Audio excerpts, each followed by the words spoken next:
Hi, I'm Adam. I'm here with my friend Gus on camera at the 2018 Pacific Northwest Lens Summit in beautiful Portland, Oregon.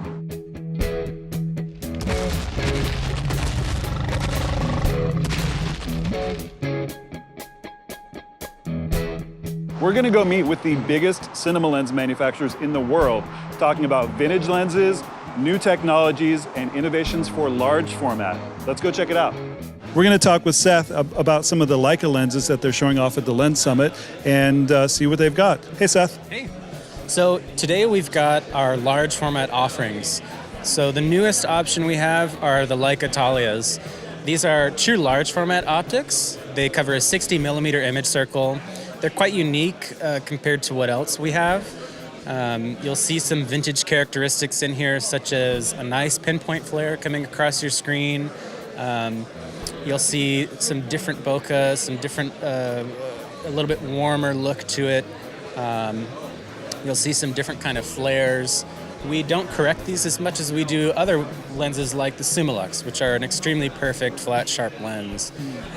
These have more character to them, which is what the industry was kind of calling for. It seems like that's in high demand right now. It definitely is, and this is one of the first modern, not just a simply vintage rehoused lens. It's a modern, large format option that people can buy. They don't need to rent it. You can't. It's not relegated to, say, area rental or Panavision rental. It seems like large format is kind of the theme this year as everybody's moving to these larger sensors. Yeah, large format definitely is, and there are a few things that are unique characteristics to large format that you just don't get on Super 35. Things like your relative angle of view and your relative aperture.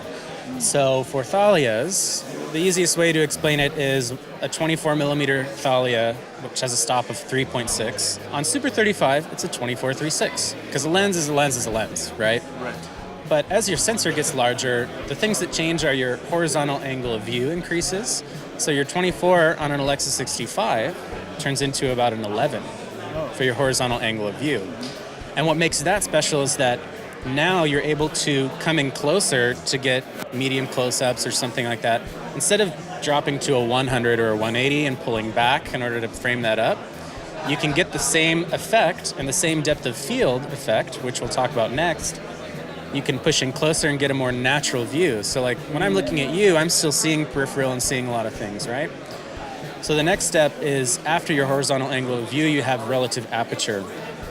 The relative aperture change means not that your lens becomes more sensitive, but that you get the same depth of field effects and characteristics. So the 24-36 on Alexa 65 ends up being an 11, close to a 1.6. And that doesn't mean that this thing all of a sudden reads more light, or is more sensitive or something.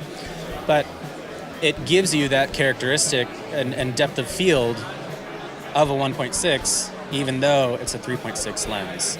Well, and so I might be wrong here, but some people have tried to explain to me that as you're using more of the image circle, you are still getting more light. So that formula changes a little bit. Kind of.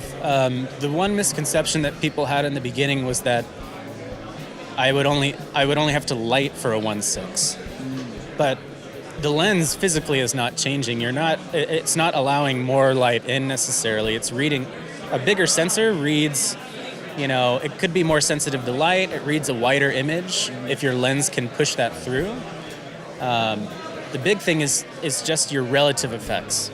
The depth of field characteristics being that of something that's more shallow, even though the stop isn't there. So you would only need to be stopped to a T4, say, to get the depth of field of 1.4, right?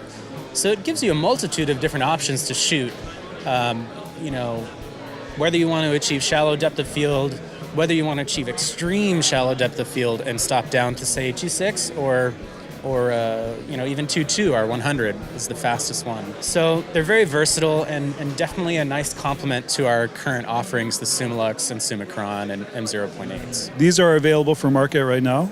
They are. Full set includes 9 lenses. Right now we're shipping all 6 of the core focal lengths.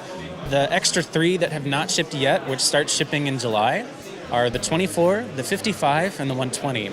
And those 3 are very interesting. They're all close focus, extreme close focus. The 120 is a true macro, whereas the 24 and the 55 are extreme close focus. So we're talking close focus to about here. Wow. With very good performance edge to edge. They don't break apart too much, where, most lenses, when you are working in such an extreme environment like that, things really break apart except for the center of your lens. These perform very well in that aspect. With these lenses, it sounds like Leica is bringing a lot of style to these super sharp, high resolution, large format sensors. Leica is all about a natural image. We really like natural skin tones. We don't like things to be too extreme.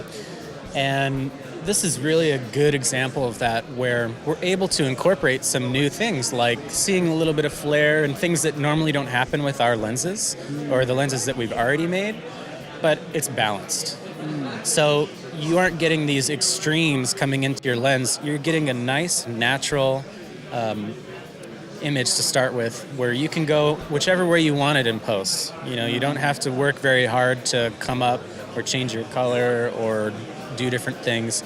We give a good place to start. These are certainly beautiful lenses, well scribed, illuminated, easy to work with on set. It looks like a lot of space for your motors there.